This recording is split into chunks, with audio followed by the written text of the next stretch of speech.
Bismillahirrahmanirrahim. Assalamualaikum warahmatullahi wabarakatuh. Waalaikumsalam.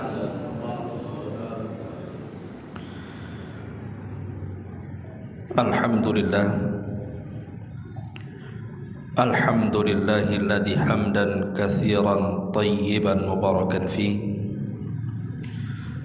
kama yuhibbu rabbuna wa yarda.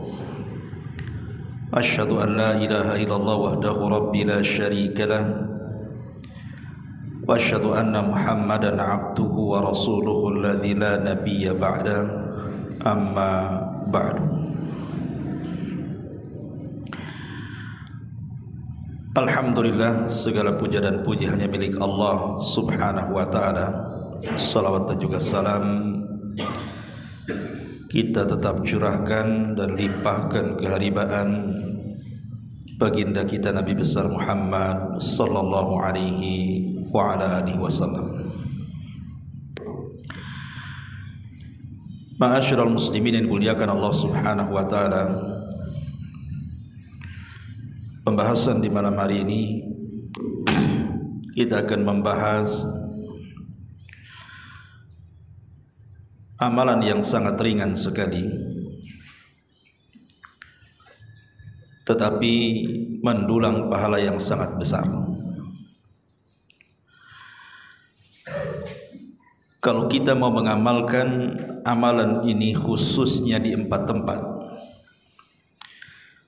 maka kita dinyatakan sebagai adz-dzakirunallaha katsiran, orang yang banyak melakukan zikir atau disebut dengan ahli zikir. Bagaimana caranya supaya kita disebut ahli zikir? Maka lakukan zikir di 4 tempat setiap hari. Maka kalau kita melakukannya, maka kita sudah dianggap adz-dzakirunallaha katsiran, orang yang banyak melakukan zikir kepada Allah subhanahu wa ta'ala. Ma'asyiral muslimin yang dimuliakan Allah subhanahu wa ta'ala, amalan yang paling mudah dari seluruh amalan yang Allah bebankan kepada kita adalah zikrullah azza wa jalla, berzikir kepada Allah azza wa jalla. Al-Imam Ibnul Qayyim rahimahullahu ta'ala ketika menyebutkan faedah zikir, beliau mengatakan anna dzikra yuyassirul abda wa huwa qa'idun ala firashihi wa fi suqihi wa fi hali sihhatihi wa saqamihi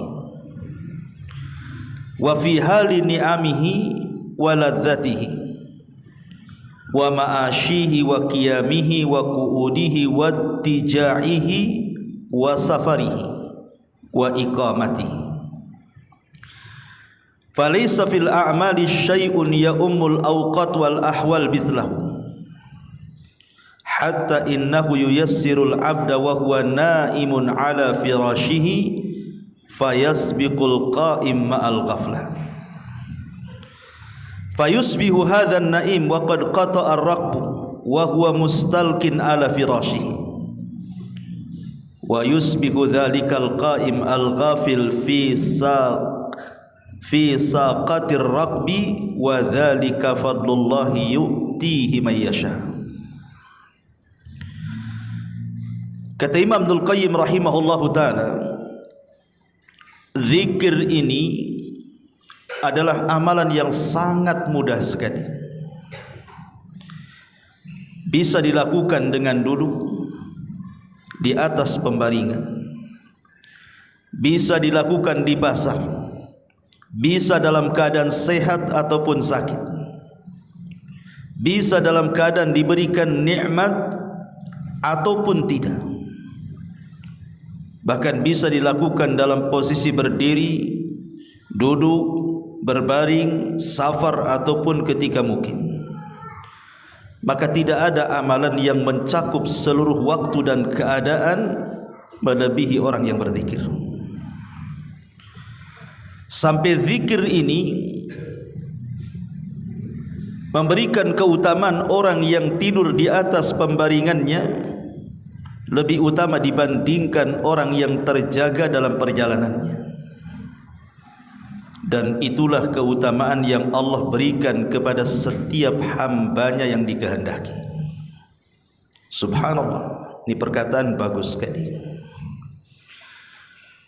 Ma'asyiral muslimin yang dimuliakan Allah Azza wa Jalla, kalau anda haji, anda harus mengumpulkan harta, kemudian harus lelah letih dalam perjalanannya. Kalau kita puasa, kita harus menahan lapar sejak terbit fajar sampai terbenam matahari. Kalau kita salat, kita pun harus bergerak berwudu. Bahkan dalam satu hari kita harus bergerak selama 5 kali. Begitu juga zakat, kita harus mengumpulkan harta yang banyak. Kemudian baru setelah nisab dan haulnya tercukupi, baru kita keluarkan zakat. Tapi tidak dengan zikir. Dari seluruh amalan-amalan yang Allah bebankan kepada kita, tidak ada amalan yang jauh lebih ringan dibandingkan zikir. Tanpa harus mengeluarkan harta dan tanpa harus mengeluarkan tenaga. Zikir ini amalan ringan, tapi faedahnya sangat besar sekali. Makanya kata Imam Ibnul Qayyim rahimahullahu ta'ala, zikir itu bisa dilakukan siapa saja, mau orang alimnya, mau orang jahilnya, mau orang sehatnya, mau orang sakitnya, mau orang safarnya, mau orang mukimnya.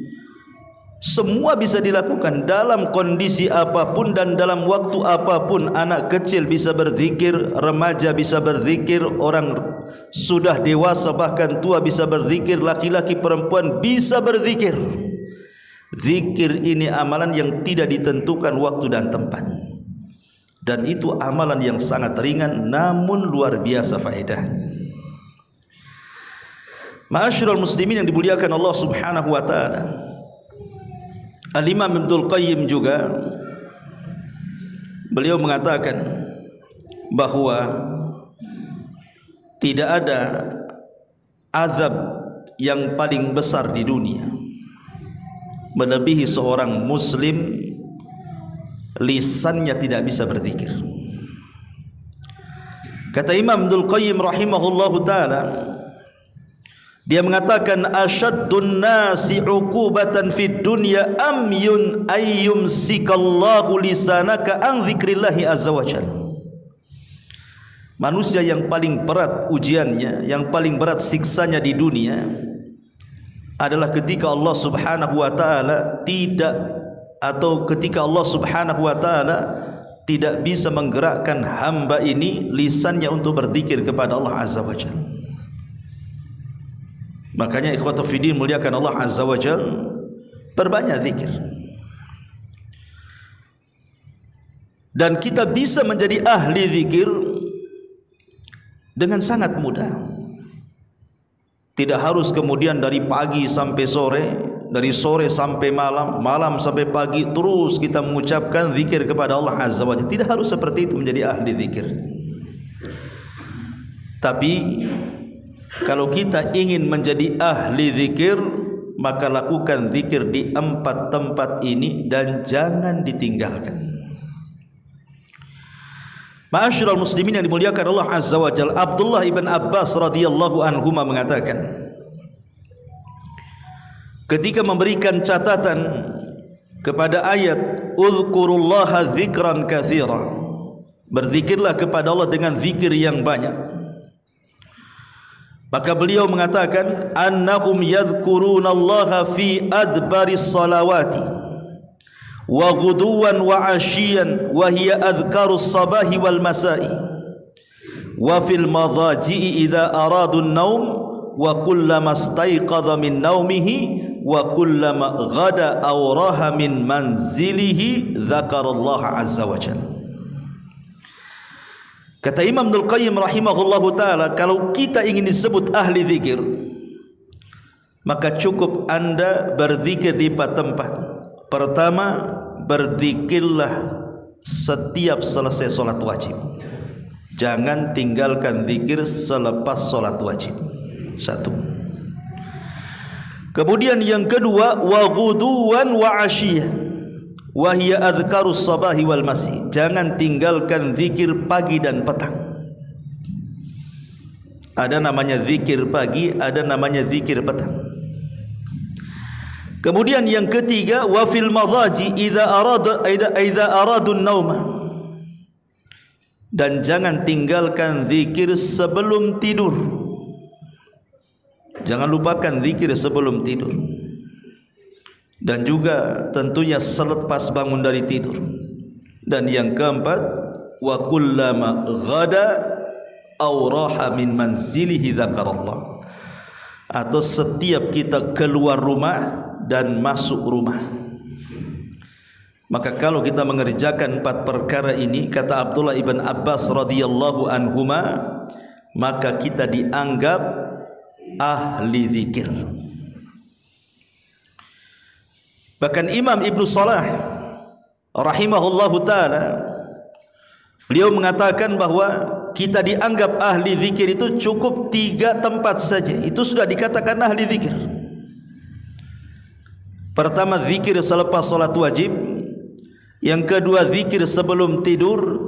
Dan yang ketiga, zikir pagi dan petang. Jadi cukup 3 ini saja, kata Imam Ibnu Salah, maka anda sudah dianggap ahli zikir. Dan Abdullah ibn Abbas menambahkan, setiap keluar rumah dan masuk rumah. Ma'asyiral muslimin yang dimuliakan Allah Subhanahu wa taala, orang yang paling jauh dengan Allah adalah orang yang keras hatinya. Dan keras hati itu dikarenakan dia tidak pernah berzikir kepada Allah Subhanahu wa taala. Ulama mengatakan, dawaul qalbi khamsatu asya. Obat kerasnya hati itu ada 5. Qiraatul Quran bitafakkur. Yang pertama, baca Quran, tetapi bukan hanya dibaca, berusaha direnungkan.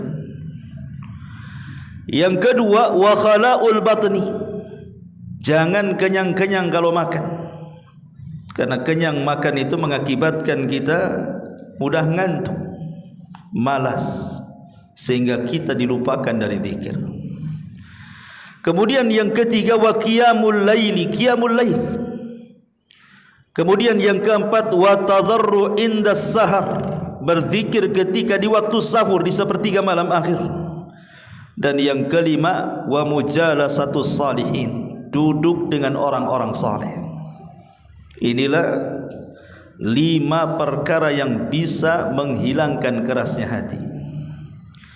Karena kerasnya hati itu dicela dalam Al-Quran, fawailun lil qasiyati qulubuhum min dzikrillahi ulaika fi dhalalim mubin. Maka celakalah yang sangat besar bagi mereka yang mengeras hatinya bagaikan batu dan mereka tidak mengingat Allah, maka mereka dalam kesesatan yang nyata, kata Allah. Ma'asyiral muslimin yang dimuliakan Allah Subhanahu wa taala,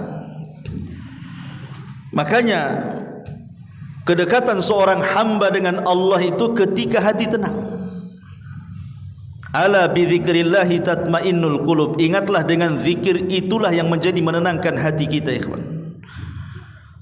Artinya makna kebalikan daripada ayat ini, orang yang tidak pernah berzikir berarti tidak tenang. Ketika tidak tenang, banyak masalah yang dia akan hadapi. Orang kalau tidak tenang hatinya, masalah akan banyak, ikhwan. Makanya ada istilah para ulama itu, di antara penyebab terbesar datangnya banyak penyakit dalam badan itu karena tidak ada ketenangan dalam hati. Kenapa orang itu sampai kemudian datang penyakit gula, datang penyakit darah tinggi, kolesterol, macam-macam penyakit yang bahaya itu. Itu salah satunya karena tidak tenang hatinya. Makanya kenapa kata para ulama, tenangkan hati dengan cara berzikir kepada Allah Subhanahu wa taala. Kalau seseorang kemudian mulai tidak tenang hatinya, memikirkan sesuatu yang belum terjadi, kan ada orang stres itu kan memikirkan perkara yang belum terjadi kan. Takut miskin, takut sakit, takut ini dan itu. Hakikatnya orang yang takut itu dapat musibah 2 kali. Kalau dia takut miskin, hakikatnya dia sedang miskin. Kalau dia takut sakit, hakikatnya dia sedang sakit. Kalau dia tidak takut bahagia, memang dia sedang tidak bahagia. Coba bayangkan ya, kalau antum umpamanya takut sesuatu yang belum terjadi, anggap saja takut masa depan, mikir macam mana makan, ekonomi dan begitu seterusnya. Ketika kita berfikir sesuatu yang belum terjadi, dari kefakiran, dari sakit dan begitu seterusnya, hakikatnya telah tercabut satu kebahagiaan.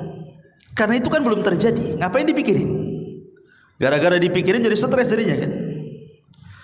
Yang kedua, ketika dia berfikir seperti itu, harusnya dia bahagia, tercabut kebahagiaannya. Jadi stres mikir masa depan, hari ini dia berfikir stres juga, 2 kali stres dia jadinya.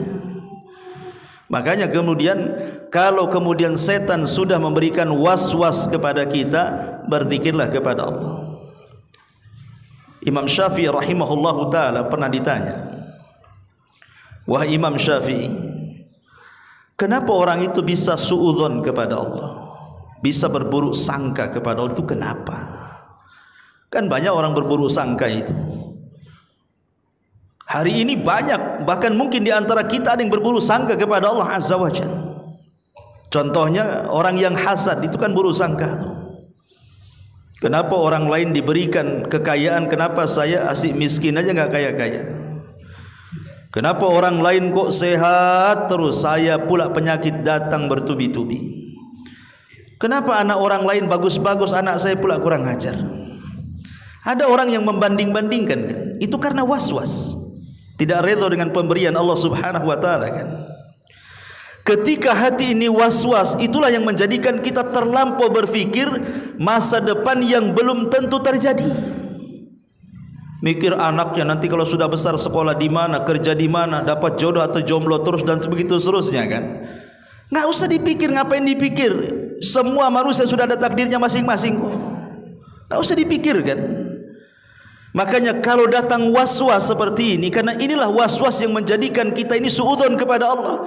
Kalau datang was-was kepada kita, berzikir kepada Allah Subhanahu wa taala. Karena Allah Subhanahu wa taala mengatakan istahwadza alaihimus syaitan fa ansahum dzikrallah ulaika hizbus syaitan ala inna hizbas syaitan humul khasirun. Syaitan telah menguasai mereka, memberikan was-was, lalu menjadikan mereka lupa dari zikir kepada Allah Subhanahu wa taala. Mereka itulah golongan-golongan setan. Ketahuilah bahwa sesungguhnya golongan setan itu adalah golongan yang rugi, kata Allah. Jangan sampai hati kita dikuasai setan kemudian diberikan was-was. Hilangkan setan itu dengan zikir, karena zikir itu mengundang malaikat, dan kalau ada malaikat pasti setan akan lari. Tak mungkin malaikat dengan setan berkumpul. Ma'asyiral muslimin yang dimuliakan Allah Subhanahu wa taala. Bahkan Nabi SAW sampai mengatakan permisalan orang yang berzikir dengan orang yang tidak berzikir itu seperti orang yang hidup dan mati. Jadi kalau lisan kita tidak pernah berzikir kepada Allah Azza wa Jalla, apa bedanya Anda dengan bangkai gitu maksudnya? Nggak ada bedanya Anda dengan bangkai itu. Maka perbedaan orang yang hidup dengan bangkai yang sudah mati itu adalah ketika lisannya berzikir kepada Allah Azza wa Jalla. Bahkan dalam hadis, rumah yang tidak dizikiri, maksudnya tidak berzikir dalam rumah tersebut seperti rumah roboh tuh. Walaupun rumah itu semegah-megahnya sekalipun, Rasul mengatakan itu seperti rumah roboh tuh, kosong, gak ada penghuninya, seperti rumah tua, rumah besetan, berhantu. Ma'asyiral muslimin yang dimuliakan Allah Azza wa Jalla, sedikit saya akan menjelaskan beberapa keutamaan zikir lalu masuk ke pembahasan. Nabi SAW bersabda, "Idza marartum bi riyadil jannati fartau." Kalau kalian lewat di satu taman dari taman-taman sorga, singgah di situ. Di dunia ikhwan, terkadang beberapa negara mereka menciptakan taman-taman indah supaya orang datang dari mana-mana kan, wisata-wisata itu datang. Oh, di sana jangankan lagi di mancanegara, di negara kita saja. Di daerah-daerah itu kan biasanya ada tempat rekreasi dengan pemandangan yang indah, dengan taman yang indah. Terkadang kita harus mengumpulkan uang tuh. Tahun ini kita harus ke sana tuh. Tahun ini harus ke curug sana, curug sini. Tahun ini harus ke mana tuh? Pancuran. Ya, tahun ini harus ke Jabal Uhud. Di situ ada apa tuh? Telaga Biru. Sana nggak perlu modal, jalan kaki. Tapi maksudnya terkadang ada orang itu ngumpulin duit loh, bayangkan, hanya untuk memanjakan pandangan kita memandang pemandangan yang indah kan. Tetapi ma'asyiral muslimin, pemandangan-pemandangan di dunia, taman-taman di dunia itu tidak seindah taman surga. Tidak seindah taman surga, enggak ada apa-apanya. Tetapi hari-hari kita ini disodorkan taman-taman surga. Di mana-mana, alhamdulillah di Batam ini banyak taman-taman surga. Kata Nabi sallallahu alaihi wasallam, "Idza marartum bi riyadil jannati farta'u." Kalau kalian lewat di taman-taman surga, singgahlah kau di situ, duduk-duduklah di situ, nikmati kau di situ. Sahabat bertanya, "Wa mariyadul jannah?" Apa itu taman-taman surga itu, wahai Rasul? Maka Nabi sallallahu alaihi wasallam, "Hilaquz dzikri." Beliau bersabda, halaqah-halaqah orang yang berkumpul dalam rangka mengingat Allah Azza wa Jalla. Kata Imam Nawawi rahimahullahu taala, maksudnya hilaquz dzikri adalah majlis-majlis ilmu. Itulah halaquz dzikri, orang yang berzikir kepada Allah. Seperti antum duduk nih, hakikatnya di taman surga. Ya. Cuman kan masalahnya Nabi SAW mengatakan taman surga di sini tidak ditampakkan tamannya kan gitu. Ya hanya ditampakkan karpet masjid aja. Ya kan? Dan kadang alhamdulillah sini tidak ada tiang ya kawan. Kalau ada tiang antum masuk pertama cari tiang pasti. Kan cari tiang. Kayak di Masjid Muhajirin itu kan tiang banyak kali itu. Kalau ngaji semua kayaknya sudah ada posnya di situ. Ini kapling saya udah menengah, udahlah ngorok lah di situ. Ma'asyiral muslimin yang dimuliakan Allah Azza wa Jalla. Bahkan Syekhul Islam Ibn Taimiyah rahimahullahu taala mempermisalkan, "Adz-dzikru lil qalbi mithlul ma'i lis-samaki. Fa kaifa yakunu halus samaki idza faraqal ma'?" Kata Imam Ibn Taimiyah rahimahullahu ta'ala, kedudukan zikir dalam hati kita itu seperti ikan dimasukkan ke dalam akuarium. Coba kalau ikan keluar dari air, maka dia akan loncat sana loncat sini kan. Tapi kalau dia sudah dimasukkan ke dalam air, tenang rasanya. Itulah kedudukan zikir kepada hati, bagaikan ikan di dalam air, tenang rasanya. Dia tidak kepo lagi. Tetapi orang yang jarang berzikir itu seperti antum nangkap burung liar, dimasukkan ke dalam sangkar. Burung liar antum baru tangkap, masukkan ke sangkar. Dia enggak kerasan di sangkar, yang biasa dihirup di alam liar. Pasti dia akan gerebak-gerebuk kan, cari tempat keluar dari situ. Kecuali kalau burungnya udah lama di situ. Tapi kalau burung liar dimasukkan, mana dia kerasan dalam sangkar. Itulah orang yang berzikir dengan orang yang tidak berzikir. Antum yang biasa ngaji, memang betul-betul dari rumah itu niat ngaji ke sini. Insya Allah antum bertahan di sini. Asal jangan lewat 2 jam aja. Ya, 1 jam lah biasa ngaji, bertahan lah antum di sini itu.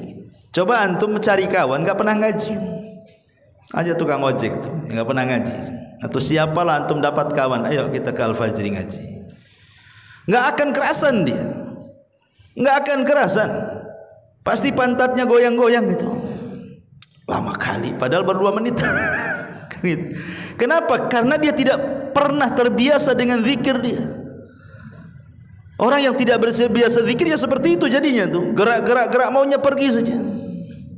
Karena Ibnu Taimiyah rahimahullahu taala mempermisalkan kedudukan zikir dengan hati itu seperti ikan di dalam kolam. Dia akan senang, tenang gitu ya. Karena memang itulah tempatnya di situ. Ma'asyiral muslimin yang dimuliakan Allah Azza wa Jalla, hebatnya lagi ada sebuah hadis Nabi sallallahu alaihi wasallam bersabda, "Ala unabbiukum bi khairi min a'malikum wa azkaha inda malikikum wa arfauha fi darajatikum wa khairun lakum min infaqiz zahabi wal warik wa khairun lakum min an talqau aduwakum fatadribu a'naqahum wa yadribu a'naqakum." Faqalu bala ya Rasulullah. Faqala an-nabiy sallallahu alaihi wasallam dzikrullahi azza wa jalla. Kata Nabi SAW di hadapan para sahabatnya, maukah ku beritahu kalian satu dengan amalan terbaik yang kalian amalkan. 2, amalan ini bisa membersihkan hati-hati kalian di hadapan Rabb kalian. 3, amalan ini bisa mengangkat derajat-derajat kita kelak di surga Allah Subhanahu wa taala. Kemudian sudah 3 tuh, 4, dan amalan ini jauh lebih baik dibandingkan Anda keluarkan emas dan perak kemudian Anda sumbangkan semuanya. Kemudian yang 5, dan amalan ini jauh lebih baik dibandingkan berjihad, Anda membunuh musuh atau Anda dibunuh musuh. 5 perkara ya kawan.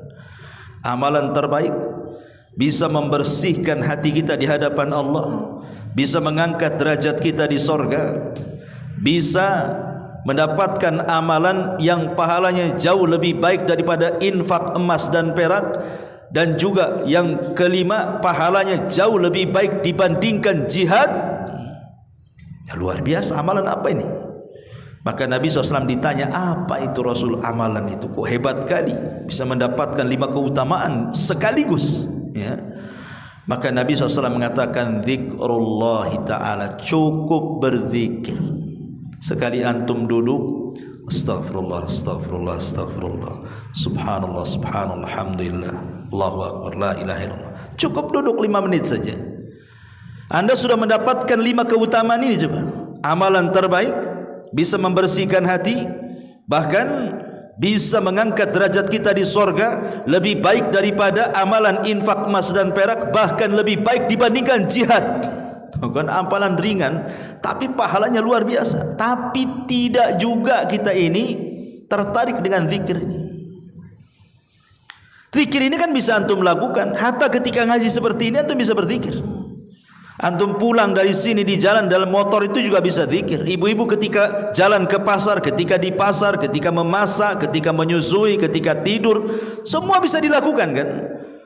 Tapi itulah kadang-kadang syaitan tidak suka orang yang lisannya berzikir kepada Allah, maka disibukkan dengan perkara-perkara syahwat dan syubhat.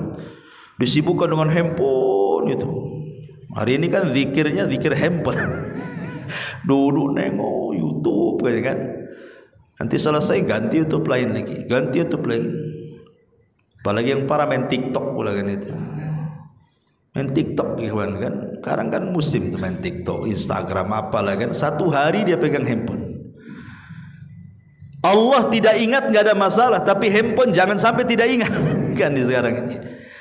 Coba bayangkan kalau seandainya nih handphone lupa di rumah, wah dah macam-macam pikiran kita itu. Balik kita ngambil handphone. Tapi kita lupa berzikir kepada Allah Subhanahu wa taala, enggak peduli. Pada Allah Subhanahu wa taala dengan sangat tegas dalam Al-Qur'an itu. Bagaimana Allah Subhanahu wa taala katakan, wala takunu kalladzina nasullaha fa ansahum anfusahum ulaika humul fasiqun. Dan janganlah kamu seperti orang-orang yang melupakan Allah, lalu Allah menjadikan mereka lupa kepada mereka sendiri. Mereka itulah orang-orang fasik. Kan? Dibilang orang fasik. Ya. Jadi Allah melupakan kepada diri kita sendiri gitu kan. Dan kenyataannya kalau orang sudah megang handphone memang lupa kan. Lupa. Bahkan yang lebih parah itu rasa malu hilang kawan. Dulu zaman belum ada handphone kawan, kalau ada orang tertawa sendiri itu kita bilang gila. Gila ya. Kenapa? Ketawa sendiri. Sekarang orang handphone tuh di halayak ramai, entah tengok apa, ketawa dia sendiri kan. Enggak dibilang gila, karena sama-sama gila dengan sampingnya juga main handphone masalahnya kan gitu. Tak mungkin orang gila bilang gila sama orang gila kan itu. Oh semuanya gila. Hilang rasa malunya tuh. Nauzubillah. Ya. Bahkan saya lihat tuh pernah lewat ya di gang itu di perumahan ada perempuan ya, dia joget-joget nggak ada musik apa joget aja. Saya bilang orang ini kok ngapain joget-joget sendiri, rupanya ada handphone di depan. Joget depan handphone, mungkin lagi main TikTok mungkin dia kan, kita nggak tahu juga. Kok ada kalau orang joget-joget dulu dibilang gila orang dulu, nah, sekarang nggak bisa. Sekarang orang gila dibilang waras, orang waras dibilang gila. Kan itu dibalik sekarang kehidupan dunia ini. Ma'asyiral muslimin yang dimuliakan Allah Subhanahu wa taala. Para ulama berselisih pendapat memang tentang kapan orang itu disifatkan sebagai adz-dzakirin Allah katsira, ahli zikir. Kapan orang itu dikatakan ahli zikir? Memang terjadi khilaf ulama. Pertama, tadi pendapat Abdullah ibn Abbas radhiyallahu anhuma dan pendapat Imam Ibnu Salah bahwa cukup orang itu dikatakan ahli zikir kalau tidak meninggalkan zikir di 3 tempat atau di 4 tempat. Kalau Ibnu Salah mengatakan 1 zikir sebelum tidur, 2 zikir pagi dan petang, 3 zikir selepas salat wajib. Dan Abdullah ibn Abbas radhiyallahu anhuma dari kalangan sahabat menambahkan zikir ketika keluar rumah dan masuk rumah. Kalau kita tidak meninggalkan 4 perkara ini, zikir sebelum tidur, zikir ketika pagi dan petang, zikir ketika keluar dan masuk ke dalam rumah, dan zikir selepas salat wajib, maka anda dikatakan adz-dzakirunallaha katsira, ahli zikir. Dan ahli zikir itu ikhwan selebritis langit. Antum akan disebut-sebut nama antum di atas langit sana. Allah akan menyebut kita di hadapan para malaikat Jibril, Mikail, Israfil, semua malaikat. Nama kita itu masyhur di langit. Itu ahli zikir itu. Memang dia tidak masyhur di dunia, tapi dia masyhur di langit. Itulah selebritis langit. Tetapi ada juga yang berpendapat, Al-Imam Al-Mujahid mengatakan la yakunu minadz-dzakirin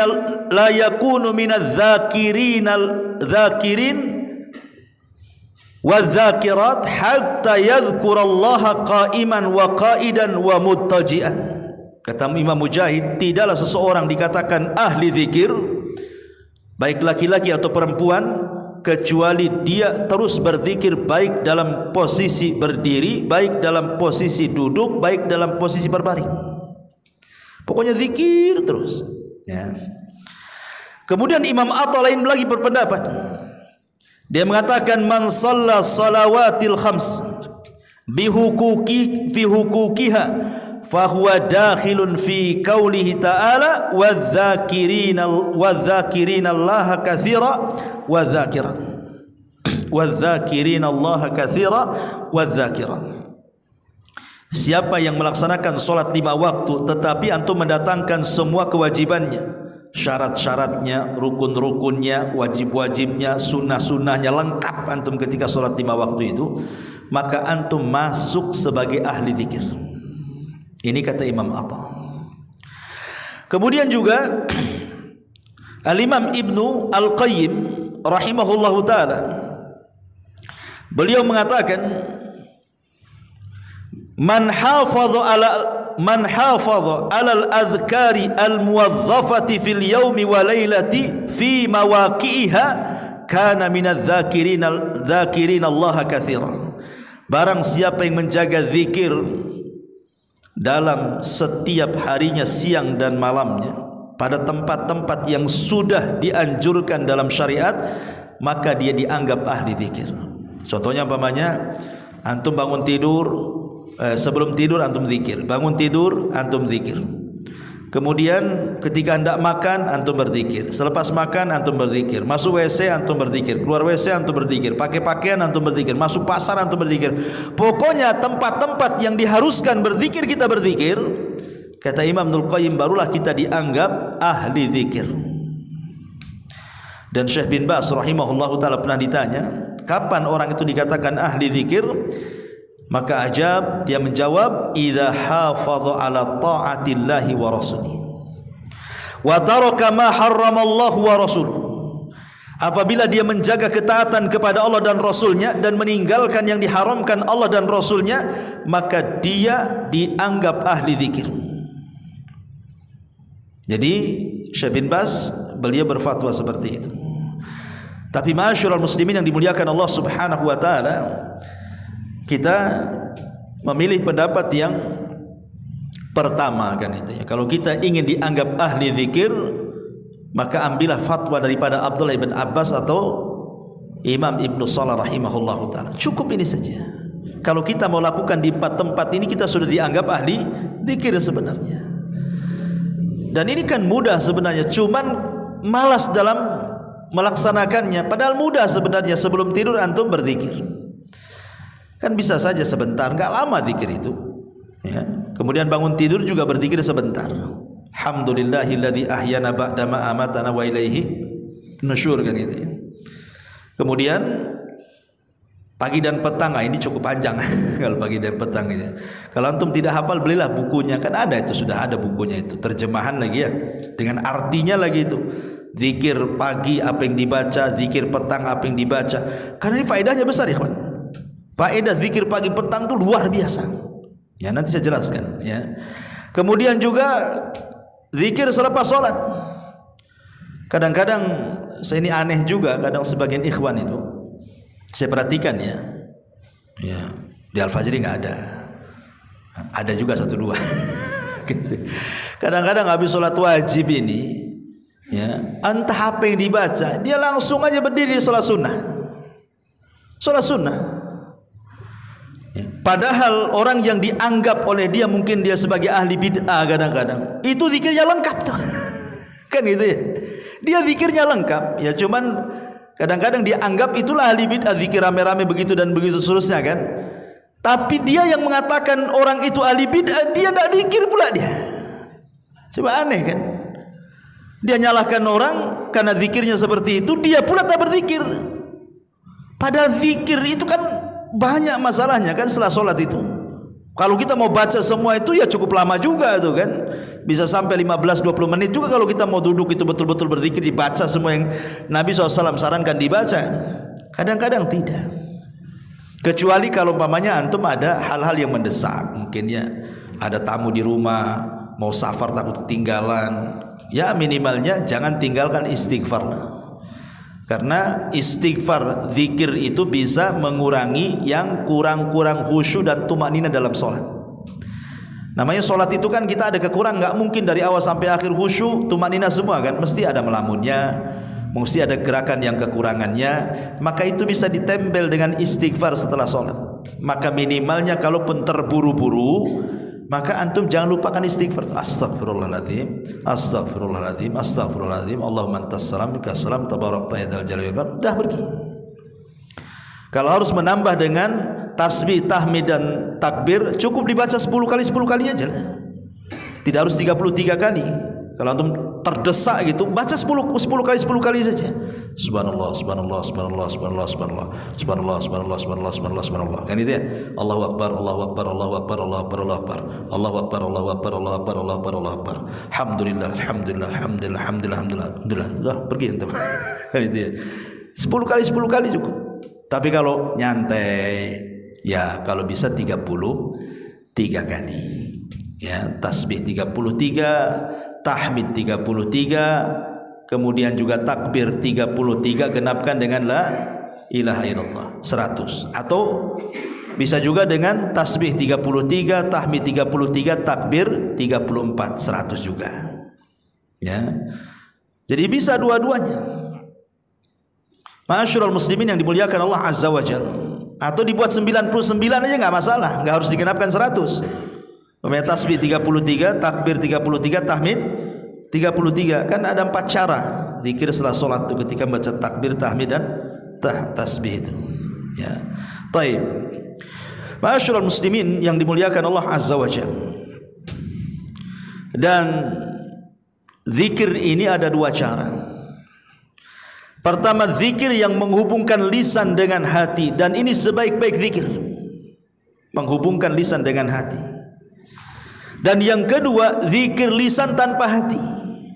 Maksudnya antum lagi main-main, lagi berkendaraan, lagi fokus gitu kan, takut nabrak, takut apa, nggak apa-apa dengan lisan, subhanallah, nggak ada masalah, walaupun tidak diresapi dengan hati. Ya. Walaupun sebaik-baiknya kalau kita bisa kemudian meresapi dengan hati karena paham maknanya. Kalau kita membaca subhanallah, kita paham apa makna subhanallah itu. Kalau kita mengucapkan alhamdulillah, kita paham makna alhamdulillah. Ketika kita mengucapkan Allahu Akbar, kita paham makna Allahu Akbar. Itu lebih baik lagi. Itu menggabungkan zikir lisan dengan hati itu. Tapi kalau memang kita tidak bisa khusus seperti itu, enggak apa-apa lisan kita saja. Apa salahnya kita berjalan, duduk, berbaring, masak, kalau wanita, pasar, semuanya. Lisan kita kalau bisa ratban an dzikrillah, basah dengan zikir kepada Allah Subhanahu wa taala. Karena disebutkan dalam sebuah hadis Nabi SAW dari Abdullah ibn Bushr radhiyallahu an, seorang laki-laki datang kepada Rasulullah dan mengatakan, "Ya Rasulullah, inna syara'i al-Islam qad kasurat alayya." Rasul, syariat-syariat Islam yang kau tugaskan kepadaku sudah banyak dan aku bisa melakukan semuanya. Fa akhbirni bi syai'in atashabbathu fihi. Habarkan kepadaku amalan yang terus-menerus tidak ada hentinya. Maka Nabi SAW mengatakan, la yazalu lisanuka ratban min dzikrillah.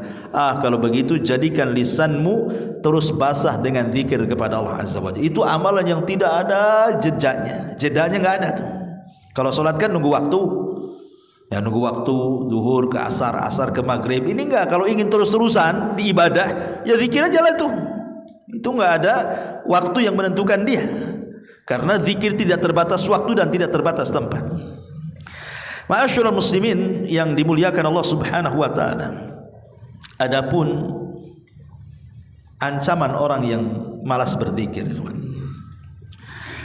disebutkan dalam sebuah ayat, tepatnya dalam surah Az-Zukhruf ayat 36-37. Wa man ya'shu an dzikrir rahmani nuqayyid lahu syaitanan fahuwa lahu qarin. Barang siapa yang berpaling dari mengingat Rabbnya, mengingat zat yang maha pemurah Allah Subhanahu wa ta'ala, maka kami akan berikan setan yang akan menyesatkannya, maka setan itulah yang akan menjadi teman selama dia melakukan perjalanannya. Artinya akan terus menyertainya. Setan tidak akan lepas dari dia. Itulah orang yang tidak pernah berzikir, berarti dia menjadi temannya setan. Kemana-mana setan sama dia.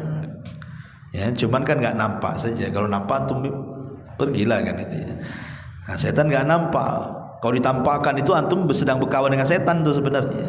Nah, itulah orang yang jauh dari zikir kepada Allah Azza wa Jalla. Bahkan yang lebih parah, Allah akan melupakan dia. Tadi sudah saya katakan, wala takunu kalladzina nasullaha fa ansahum anfusahum. Janganlah kamu seperti orang-orang yang lupa dengan Allah, lalu Allah menjadikan lupa kepada mereka sendiri. Allah lupa dengan kita, dan bahaya kalau lupa dengan kita, ya. Ma'asyiral muslimin yang dimuliakan Allah Azza wa Jalla. Dan yang paling bahaya lagi adalah, tadi saya sudah katakan di awal, hati kita akan keras.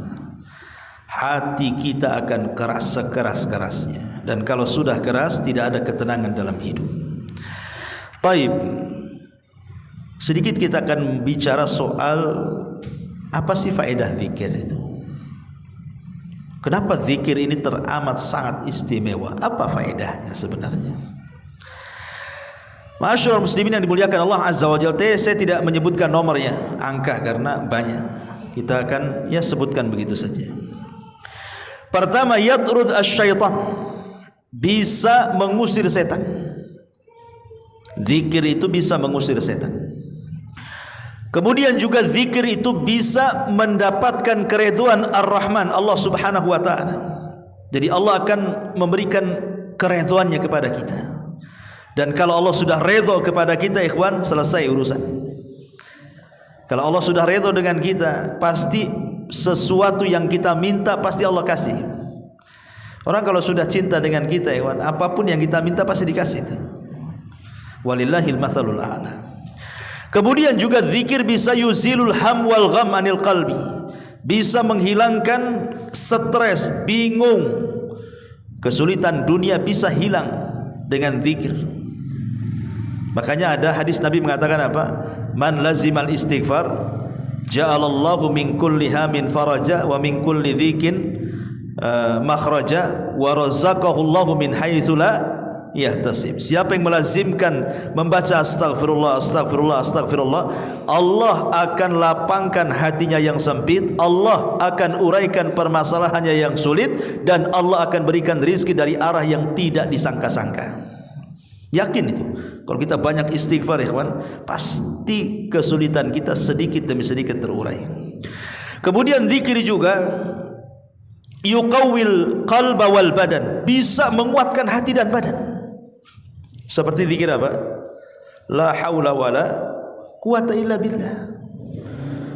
Kalau kita yakin, kalau kita selalu membaca la haula wala quwata illa billah, ikhwan, ini bisa mengobati penyakit, ikhwan. Ketika Allah Subhanahu wa taala menciptakan arsy, kemudian Allah menciptakan malaikat pemikul arsy, apa kata Allah? Tugas kamu mikul ini, katanya. Kata malaikat arsy, mana sanggup saya memikul makhluk sebesar ini, kata malaikat arsy ini. Padahal besarnya malaikat arsy itu, kakinya sampai ke dasar bumi yang paling dalam, kemudian badannya menjulang melewati langit pertama sampai ke 7, sampai ke kursi, sampai ke sidratil muntaha, sampai ke sorga, sampai tanduknya, itulah yang memikul arsy itu. Segede gitu malaikat arsy, dan itu jumlahnya 8. Mereka enggak sanggup. Kemudian Allah Subhanahu wa taala, kalau begitu ucapkan la haula wala quwata illa billah. Tidak ada daya dan kekuatan kecuali milik Allah. Maka malaikat pemikul arsy, mereka berzikir dengan la haula wala quwata illa billah, tiba-tiba Allah berikan kekuatan, dia bisa memikul arsy. Dari sini kata para ulama, kalau kita yakin dengan kalimat la haula wala quwata illa billah, dan itu jadikan zikir kita setiap hari, maka ini bisa menguatkan badan seperti kuatnya malaikat arsy pemikul ketika memikul arsy itu. Ya, cobalah kita berobat dengan cara berzikir. Kenapa kita tidak coba? Kalau kita sakit, baca la haula wala quwata illa terus gitu ya. Ini bisa menyehatkan badan, mencerdaskan pikiran. Ya. Karena di antara manfaat zikir itu yuqawwil qalba wal badan. Hati akan kuat, badan juga bisa kuat tuh. Kemudian juga yunawwir al-wajh wal qalb. Orang yang suka berzikir kepada itu bercahaya hatinya, bercahaya wajahnya, tidak suram, karena dia selalu mengingat Allah Subhanahu wa taala. Orang yang sering ibadah, ikhwan, nampak wajahnya. Ya, nampak wajahnya. Orang kalau sering berwudu satu hari 5 kali itu udah membersihkan wajah kita. Makanya lihat orang yang sholat dengan orang yang tidak sholat, nampak dari wajahnya kok. Tidak pernah sholat, suram. Taib. Kemudian zikir itu yajlibur rizku, bisa mendatangkan rizki. Memperbanyak zikir itu bisa mendatangkan rizki. Kemudian yurithuhul mahabbah, bisa melahirkan kecintaan kita kepada Allah Azza wa Jalla. Karena bentuk cinta kepada seseorang saja kita menyebut-nyebut orang yang kita cintai, kan. Man ahabba syai'an aktsara dzikrah. Barang siapa yang mencintai sesuatu, pasti sesuatu disebut-sebut sama dia itu. Antum kalau suka dengan istri antum aja yang disebut. Ya. Maka orang yang cinta kepada Allah, bukti cinta adalah dengan menyebut namanya, dengan berzikir kepada Allah Subhanahu wa taala. Kemudian juga bisa mewariskan al-muraqabah, ihsan, seolah-olah dilihat Allah. Karena dia lisannya terus berzikir, maka dalam kehidupannya dia takut kalau dia maksiat. Ya, karena merasa diawasi Allah. Kalaupun dia habis maksiat langsung istighfar. Astagfirullah, kenapa saya maksiat kan itu? Karena merasa diawasi Allah tuh. Ya. Kemudian juga bisa melahirkan kedekatan kita dengan Allah. Kemudian juga bisa menghidupkan hati. Saya katakan tadi, bisa menghidupkan hati, karena orang yang tidak berzikir di hatinya mati. Ketika hatinya mati susah mendapatkan nasihat. Makanya kalau kita ingin mudah mendapatkan nasihat, mudah mendapatkan hidayah, perbanyak zikir. Karena itu akan menghidupkan hati kita. Karena orang yang susah dinasihati itu jarang zikir tuh. Kalau orang dinasihati itu paling susah sekali kan. Karena antum mungkin pengalaman nasihati keluarga. Karena ada di antara keluarga antum yang tidak sholat, antum suruh sholat, tak mau sholat kan gitu. Itu keras hatinya tuh, mati hatinya tuh. Kenapa? Karena tidak pernah berzikir dia. Ya. Kemudian juga bisa yuzilul wahsyah bainal abdi wa baina rabbi, bisa menghilangkan perasaan ketakutan antara hamba dengan Allah Azza wa Jalla, ataupun bisa menghilangkan rasa takut yang bersangatan kepada perkara-perkara dunia, dan dia akan tenang hatinya karena dia yakin ada Allah Subhanahu wa taala. Orang kalau bersandar kepada Allah, hilang rasa takutnya, kawan. Kenapa? Allah zat yang maha kuat, Allah zat yang maha kaya, Allah zat yang maha bisa melakukan segala-galanya, ala kulli syai'in qadir. Tapi kalau antum bersandar kepada pejabat turun, habislah antum. Antum bersandar kepada uang ludas, miskinlah, stres antum.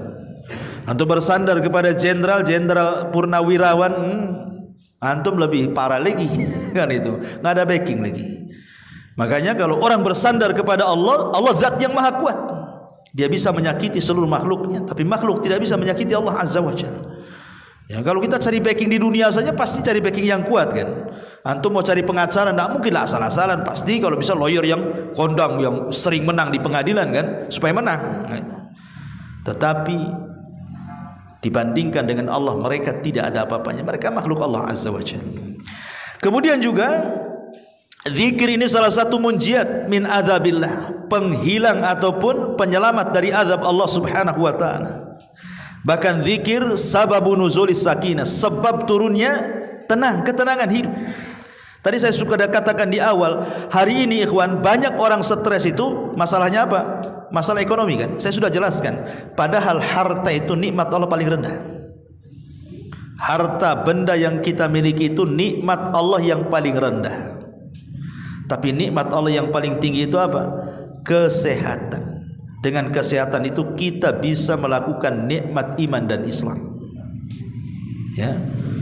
Tapi kenapa kemudian kita disibukkan memikirkan harta, akhirnya sakit, hilang nikmat yang besar karena mengambil nikmat yang kecil kan? Makanya tadi saya katakan di awal, orang kalau bingung dengan kefakiran, memikirkan bagaimana masa depan, hakikatnya itulah yang menjadikan dia menghilangkan nikmat terbesar kesehatan. Karena akhirnya banyak penyakit itu datang. Karena pokok penyakit itu semua dari hati, kawan. Bukan faktor makanan. Makanan itu nomor berapa? Hati kalau tenang, senang, bahagia, itu penyakit jauh-jauh tuh. Tapi kalau hati stres, wah itu naik semua, kawan. Naik semua. Kolesterol naik, darah tinggi naik, nggak mau makan, nggak bisa tidur. Wah itulah penyakit datang di situ. Masa kita mengejar nikmat yang rendah menghilangkan nikmat yang tinggi? Ya, makanya zikir ini bisa menjadikan kita tenang. Bahkan zikir ini juga bisa menjauhkan kita dari dosa-dosa lisan. Kalau kita sering berzikir kan lupa gibah kita. Tapi kalau kita lupa zikir, itu pula gibah yang dilakukan kan itu ya. Makanya mama di atas nih, kalau orang sering berzikir nggak mau gibah dia. Biasanya tukang gibah itu karena jarang zikir tuh. Ya zikirnya ya gibah tadi. Ya nyebutin orang ini itu ini macam-macam. Orang jalan aja digibah. Ada ibu-ibu kulitnya hitam, bajunya putih. Apa ini hitam putih? Padahal kenal pun tidak kan gitu ya. Hanya lewat bisa dikomentari loh sama ibu-ibu itu. Antum jangan salah. Kadang-kadang nengok YouTube ya, mak-mak nih, awalnya biasa-biasa aja, nggak ada emosi, tenang hatinya. Entah apa yang dilihat tuh, kok dia bisa caci maki YouTube tuh, dasar anjing gitu. Subhanallah, kok bisa dia mencaci maki ada di situ? Padahal ketika belum buka, hatinya tenang itu. Kok dia bisa ngomong anjing, ngomong ini, ngomong itu loh. Naudzubillah kan itu. Tukang laknat. Ya, karena jarang berzikir. Harusnya kalau kita melihat sesuatu yang tidak suka itu, kan berzikir enak. Innalillah, kan itu enak ya. Wa inna ilaihi astaghfirullahaladzim. Ini enggak, binatang yang keluar. Kan enak kalau zikir itu. Oh, ketika melihat pemandangan, subhanallah, kan enak tuh. Ketika melihat orang jahat, wah, astagfirullahaladzim. Jadi enak gitu. Ini enggak, yang keluar bukan itu.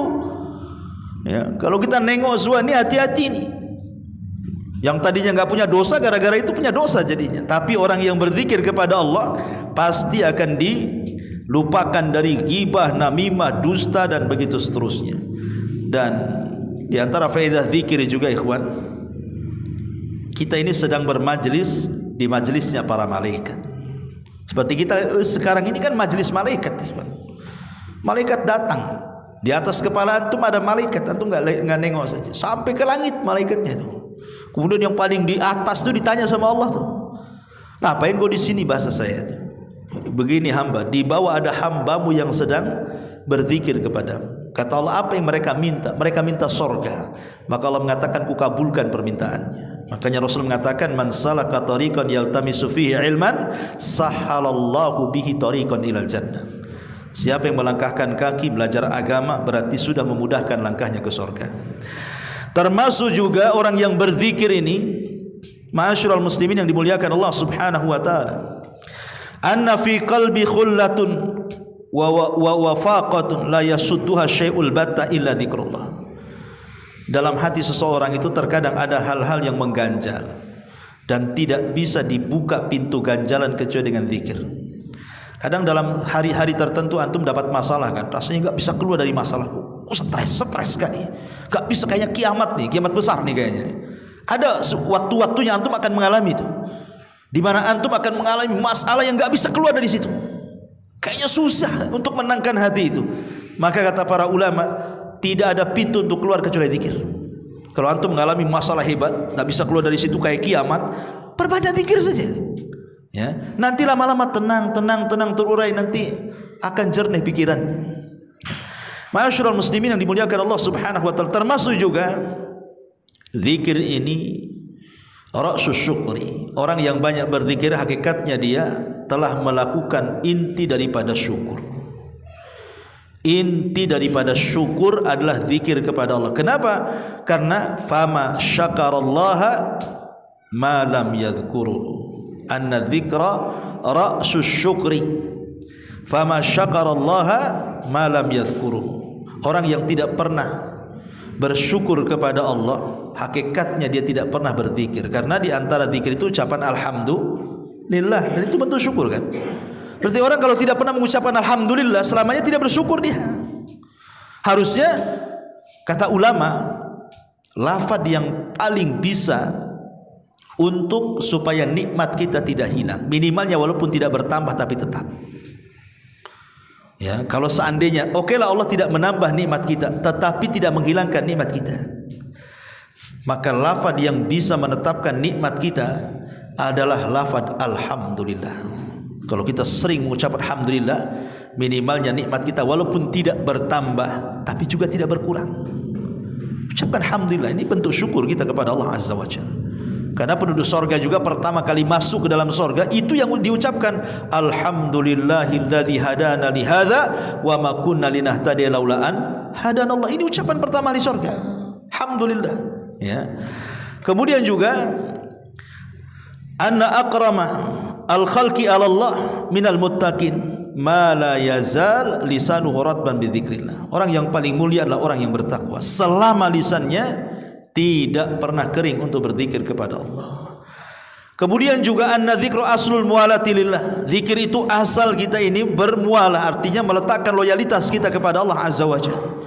Dan zikir juga bisa cepat mendapatkan nikmat dan bisa mencegah bahaya. Zikir itu bisa mencegah bahaya. Kalau antum lagi naik motor, lagi naik mobil, lagi di kendaraan, antum zikir saja.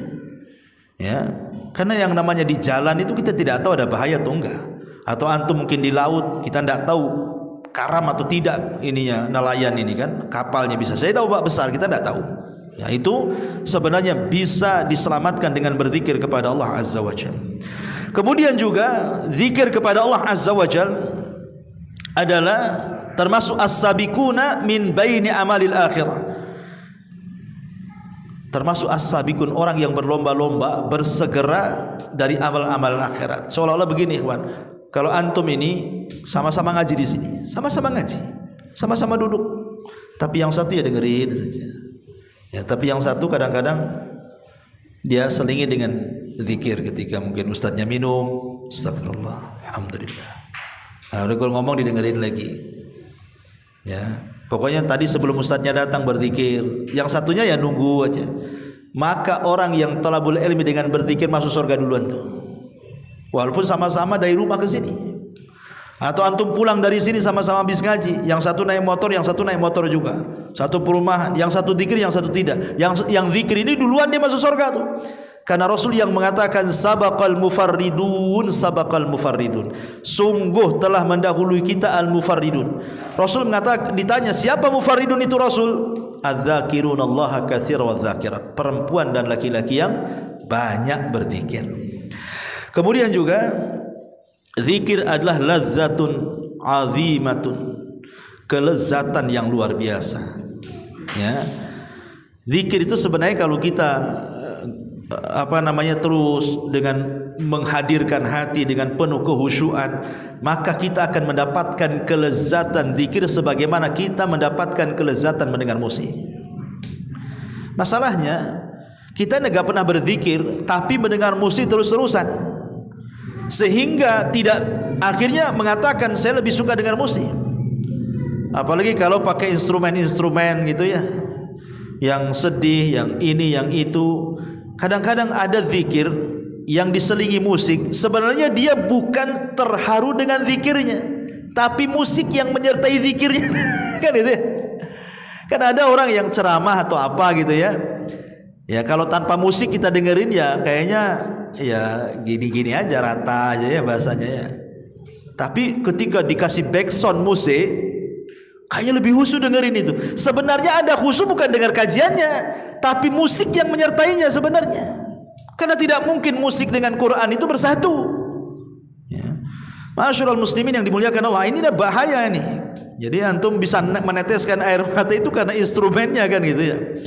Bukan karena isi daripada ceramahnya. Masyaallah muslimin yang dimuliakan Allah Azza wa Jalla. Kemudian zikir juga sababul tasdikir. Itu sebab yang paling besar kita lebih bisa membenarkan Allah Subhanahu wa taala, dan yang lebih besar dibandingkan itu bahwa zikir adalah menyebabkan kita masuk ke dalam surga Allah Subhanahu wa taala.